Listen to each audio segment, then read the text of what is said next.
Coogs House. There's a whole lot of talk about making money in the Big 12 conference and a whole lot of dollars going around.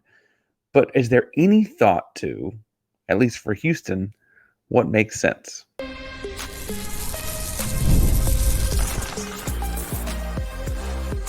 You are Locked On Cougs, your daily podcast on the Houston Cougars, part of the Locked On Podcast Network, your team every day. Welcome to Locked On Coogs, daily podcast about your Houston Cougars. I'm your host, Houston-born teacher and coach Parker Ainsworth. And whether you're a Houston fan or just a hater who came to stop by, thank you for making Locked On Coogs your first listen of the day. If you want to join the conversation but don't know what to say, tell us what your favorite flavor of chips is. Which ones do you get off the shelf when you've got your druthers at the convenience store? Today's show is brought to you by eBay Motors. More on that later. But we've got a lot to get on to today. We got Kelvin Sampson talking football. Yes, you heard that correctly. We've got some fun potentially in the renaming of this brand new conference that is I guess we're still technically at this point calling it Big 12. But none of that is what stole the headlines nationally on Thursday. On Thursday, it was announced by by Dodds that Brett Yormark had mentioned very serious considerations to get the Big 12 invested in private equity or getting involved in private equity. And that amounts to a $1 billion decision for Houston and the Big 12. So I want to outline kind of what this is and then kind of how it impacts Houston very, very quickly. Private equity is a dramatically different direction for college sports. And I think really until fairly recently, anyone ever would have predicted, even in the most like this is going to be a business kind of days. Sounds like the decision does continue to build momentum. And Dodd at CBS Sports reported that Yormark met with a Luxembourg group called CVC Capital Partners, again, a Luxembourg company or Luxembourg firm, I should say. The estimated numbers in the article on CBS Sports are $1 billion in private equity, coming out to about 20% of the Big 12 conference as a whole.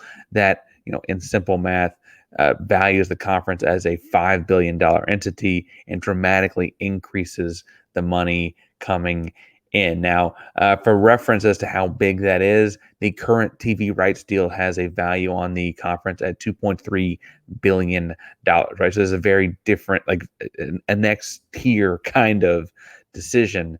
And I think it's still worth pausing on. I want to kind of talk through what this could look like and what gives me pause on it. I understand that college sports are changing, and this may just very well be the way that things go. But this decision will forever change the Big 12 and the schools in it. And I think that people just hear the $1 billion and hear the growth of the conference in terms of dollars and cents and don't think about what makes sense.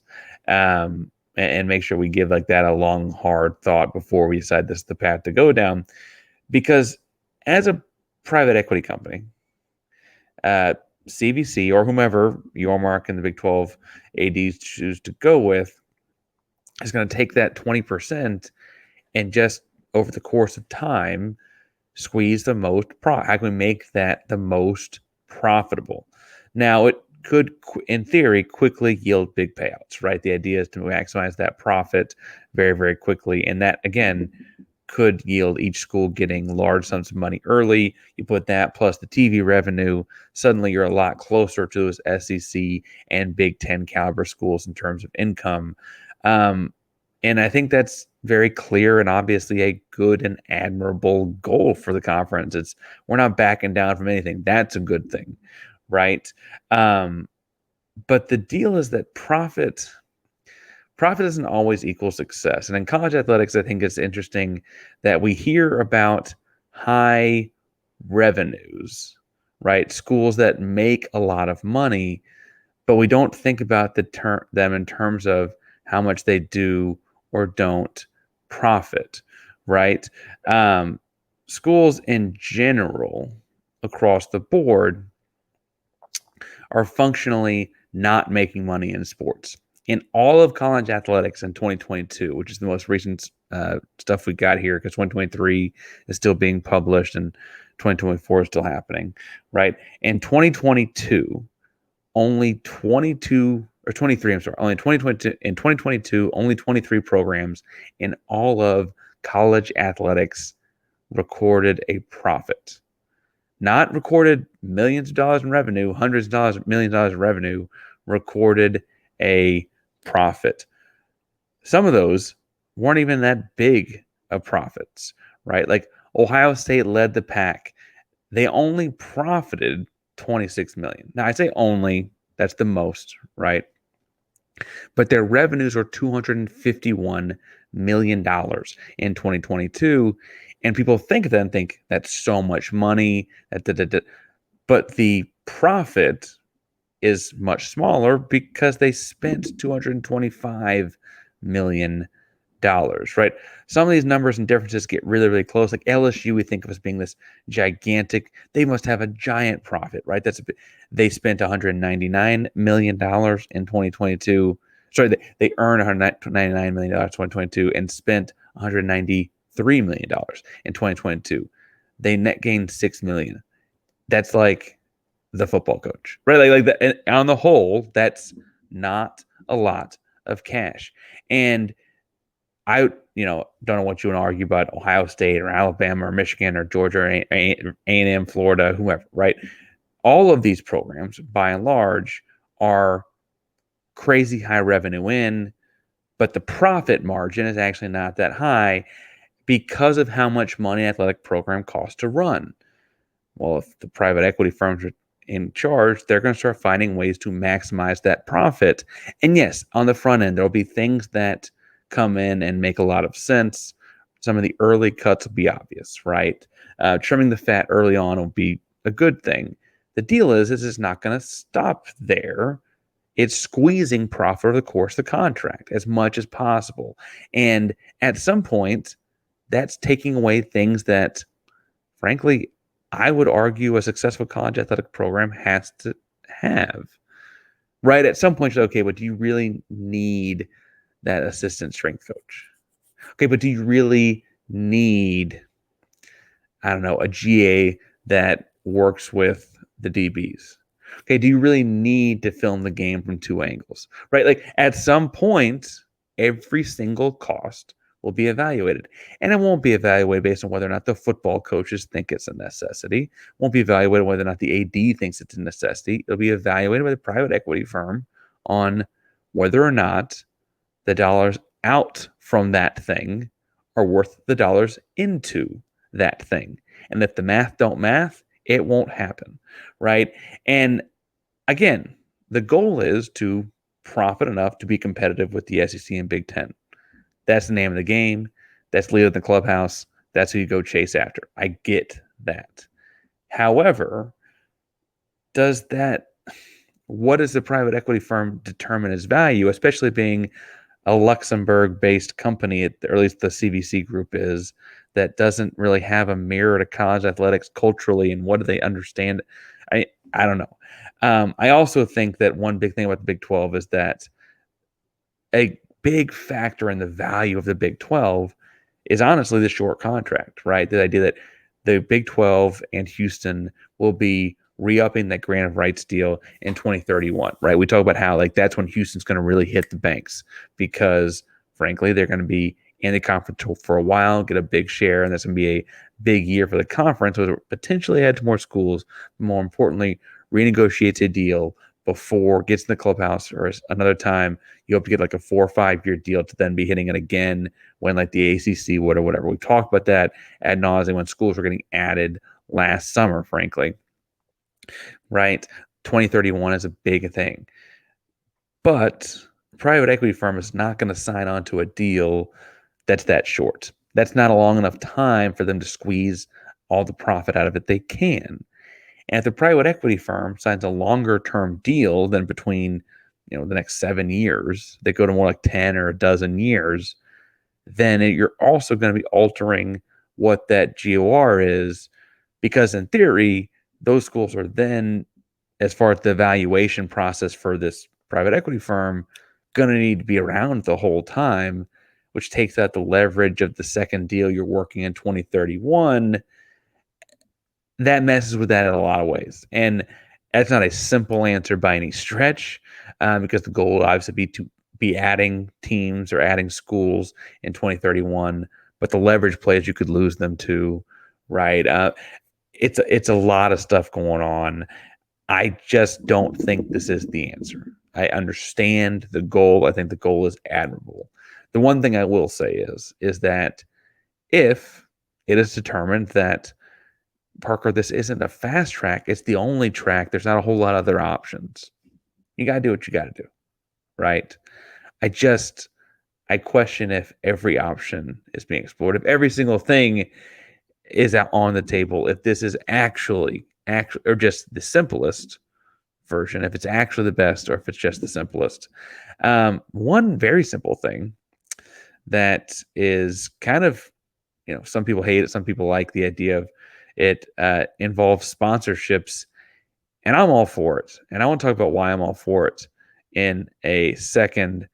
But first, we're trying to put together a winning kind of conference that involves getting dollars to be put into facilities, to be put into the kids to help win, and passion, drive, and patience, the winning formula in whatever you're doing.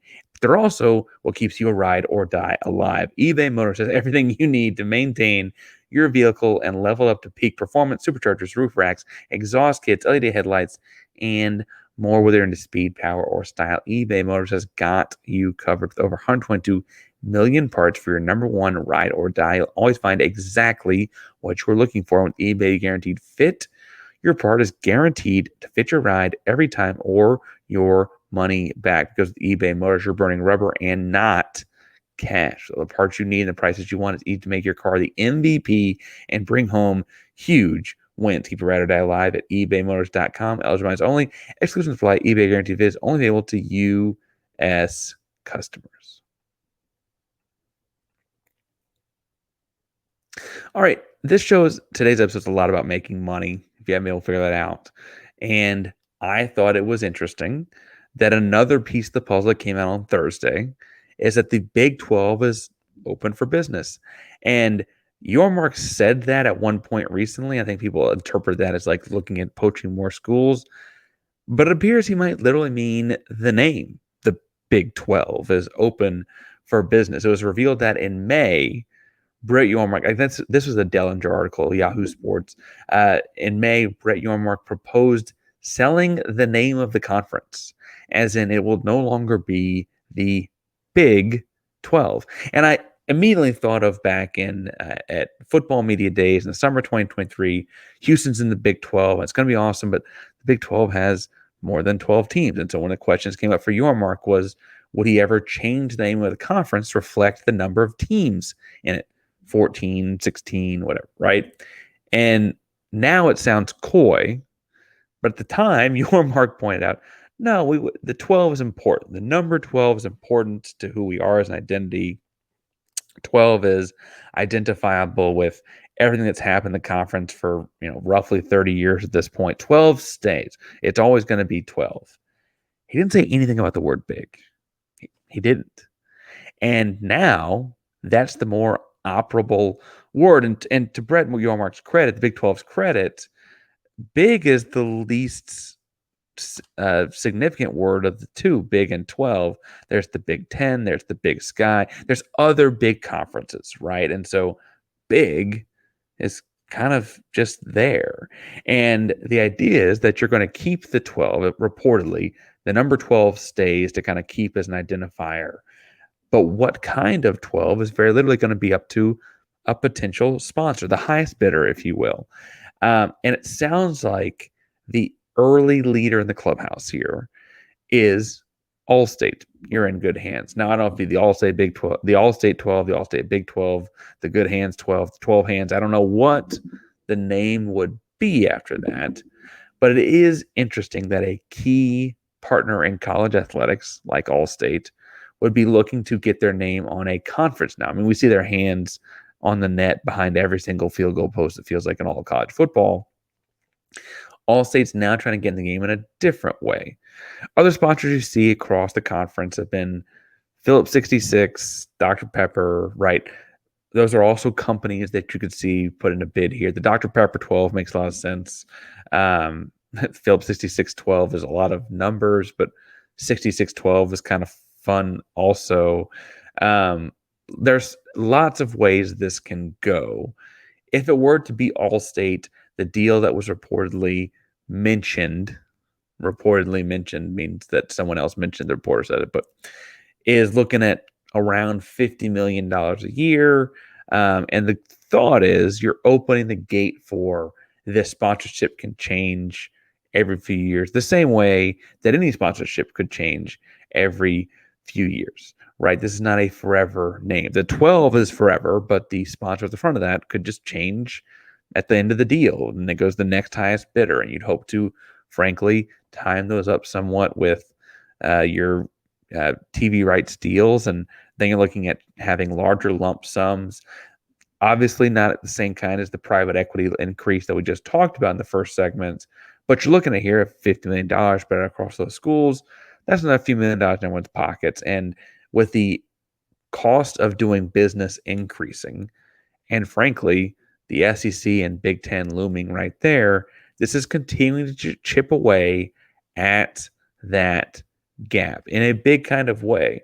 Honestly, it's like, hey, we'll put Phillips 66 here. We'll put Exxon there. We'll put Dr. Pepper on everyone's field, right? Like you can start to pull together all of these different ways that suddenly, no one of them makes up for $30 million, but three here, five there, two there, like all, right? You can add up to helping to shrink the gap to where then your 2031 TV deal shrinks it more. You're chipping away, right?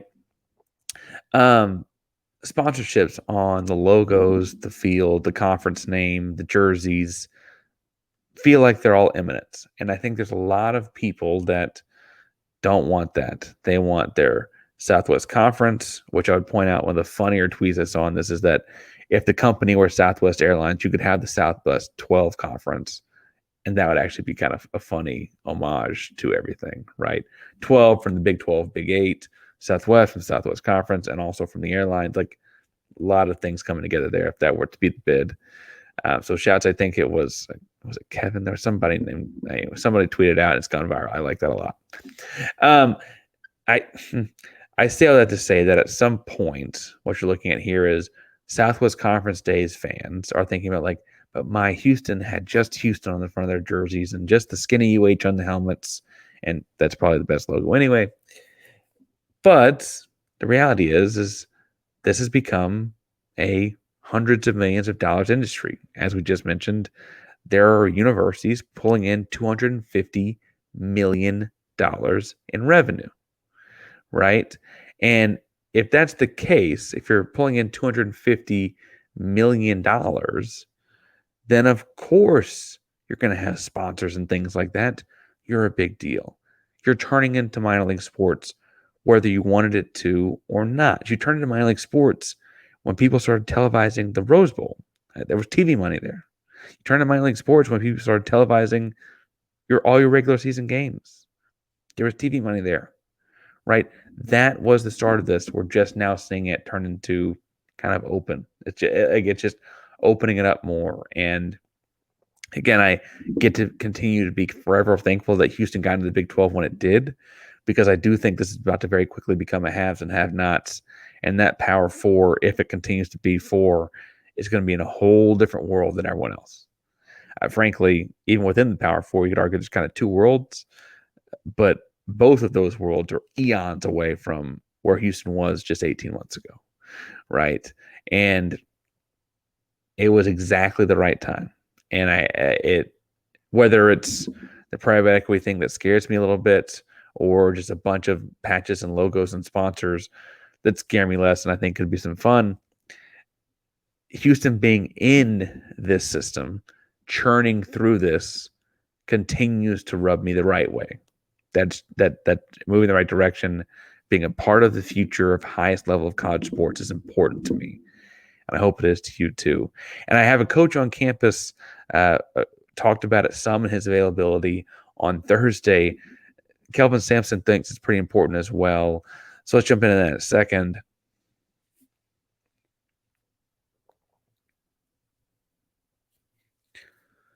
On Thursday, Kelvin Sampson had his media availability. It sounds like the Houston basketball camp for kids was happening this week. He took some time to talk to media members. Took over 45 minutes for media members to talk, and did touch on some of the same private equity issues and finance issues. And his points were fairly strong. I think that he saw, there is a future where there are sponsors on all these things. There'll be sponsors on the floor at the Fertitta Center. There'll be patches on the jerseys, patches on the polos, all those things, right? He sees that happening, and he's like, that's the way it's going. Like, you can't change it. You got to adapt and continue to live with it, right? I thought it was interesting that as a conference coach of the year, that he thinks it's good that Brett Yormark is looking for answers, because as a competitor, he's looking to continue to compete with SEC and Big Ten schools, right? And so he is seeing this all as a positive, whatever the direction is, as a positive. We're competing with, or attempting to do our best to continue to compete with, SEC and Big Ten schools. You can't let that gap in money continue to widen, right? Facilities, experiences, all the things can change when they have that much more money. So shrinking that gap is forever important, because all the things that make up that gap that you spend that money on lead ultimately, honestly, to recruits. Recruits lead to good teams lead to wins, right? It's a very easy domino effect. But I think the thing that stuck out the most was some stuff he said about the football program, and hearing Sampson, for my dollar, I'd argue, is the most successful coach on campus. Carl Lewis runs a strong track program. Obviously, Rare runs a strong volleyball program. I still think the most obvious one is Sampson, right? I don't think I'm like ruffling too many feathers with that. But he looked at the football program with a very critical eye, and he said it's under-resourced and underfunded relative to the rest of the Big 12. We are not in these guys' area code. We're in the Big 12, but that doesn't mean we're a Big 12 school. Talking about the football program more specifically, he said Willie Fritz, new head football coach, deserves to have every resource anyone else in America has. And he said that Willie Fritz is going to need great support. He's going to need better resources. He's going to compete with those other schools. He went on further to say that the University of Houston is building a great brand, but it's not there yet. And that, quote, we need to make some hard decisions on brick and mortar versus NIL. He didn't allude necessarily, I guess, directly to which end of that he's leaning into, but it is an interesting concept. And the quote that stuck out, I think, and is like the most viral, if any of this is viral, from that conversation, was that a little bit longer one near the end of this, I guess it was like the last thing he was saying in the conversation. He says, quote, and speaking about football, he's actually, I guess, really speaking about revenue and making money, and admits that football is making a lot of money. Football, these other programs, makes a lot of money, right?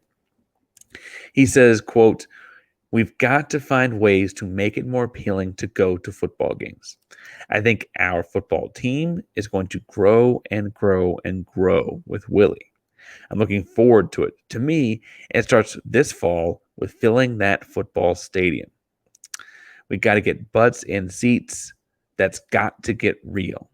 Our marketing people have got to get off their butts and figure out how to get butts in seats. If we're not winning, then let's figure out how to get people in those seats. Let's make it fun to come to football games. I roll in here most mornings at about 5:55 or 6 o'clock. Willie Fritz's car is already here. I see his kids zooming by on those scooters all the time. They're working, man. This football team's working. And I don't think, I think obviously Willie and Kelvin have a lot of respect for one another. I don't think there was any poking or prodding or anything from Willie to be like, hey, make sure you plug us, right? There's none of that happening.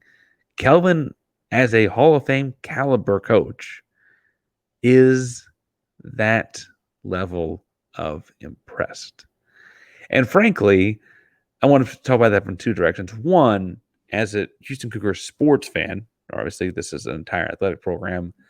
That's awesome, right? Like the debate on the hires. There was people talking about Gary Patterson and Willie Fritz and Jeff Traylor and all the different guys back when it happened. To have that kind of an impression, a first impression on Sampson speaks volumes, right?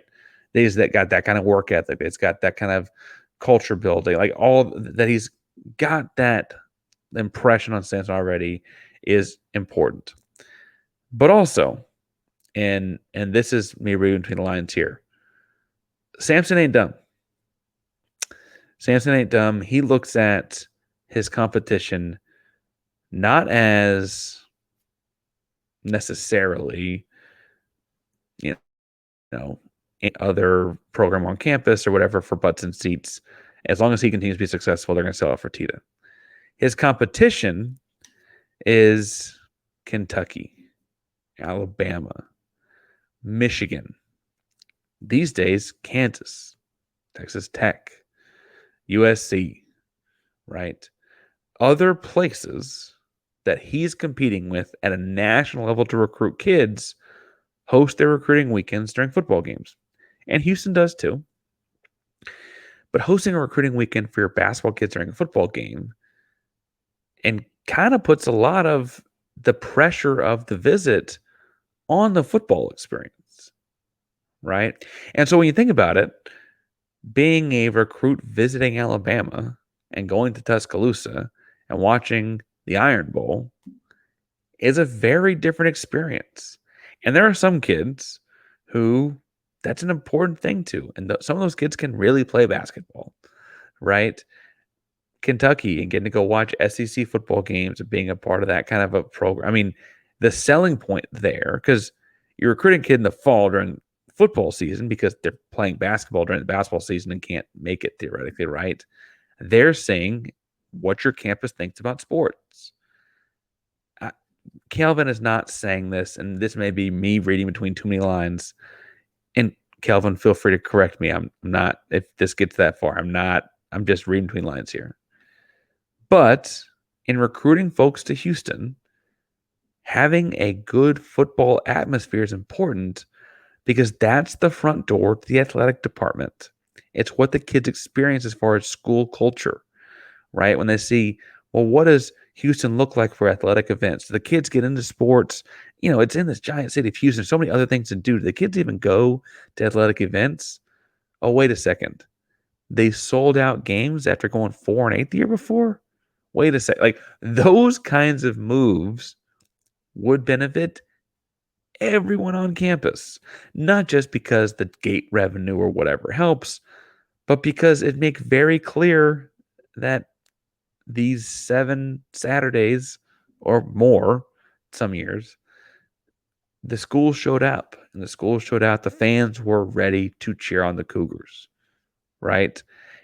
Obviously, we know that they show up to big-time basketball games. Obviously, we saw people show up to big-time volleyball games. I understand that. But, as Samson's pointing out, the football team is heading in that direction, slowly but surely. And it's a big part of the campus culture, big part of the sports culture. It's the front door to what's happening. If you've got an ugly front door, you kind of limit who's knocking. And that's important, I think. That's, again, me reading between the lines. Samson said nothing that direct, but I wonder if that's what's going on here. That's what we got for today. Quick programming update. As I say at the top of every show, I'm a teacher and coach. It is summertime. My family and I are visiting family and in-laws on a long road trip around the country. You can follow along at Pains with 512 on your favorite social media service. But really what that means is for the next 3 weeks-ish, episodes are going to be less regular. Having reliable Wi-Fi, although it's sometimes hard at home as well, could be a challenge. Having time away from family to go sit in a room and record could be a challenge. I want to talk some about the draft and Jamal and whatever other information comes up. And obviously, if something breaking happens, I'll find time to get away and get on the screen. But until about June 6th, about July 6th, 7th, 8th, probably closer to the 8th, we're going to be a little bit less regular. And then coming back on the July 8th, we'll be back to our usual regularly scheduled programming. So make sure you hit subscribe, hit the bell so you know we're live, because it's going to be a little bit less regular going forward. And of course, Locked On Coogs is a proud member of the Locked On Podcast Network. That means your team every day. Go Coogs.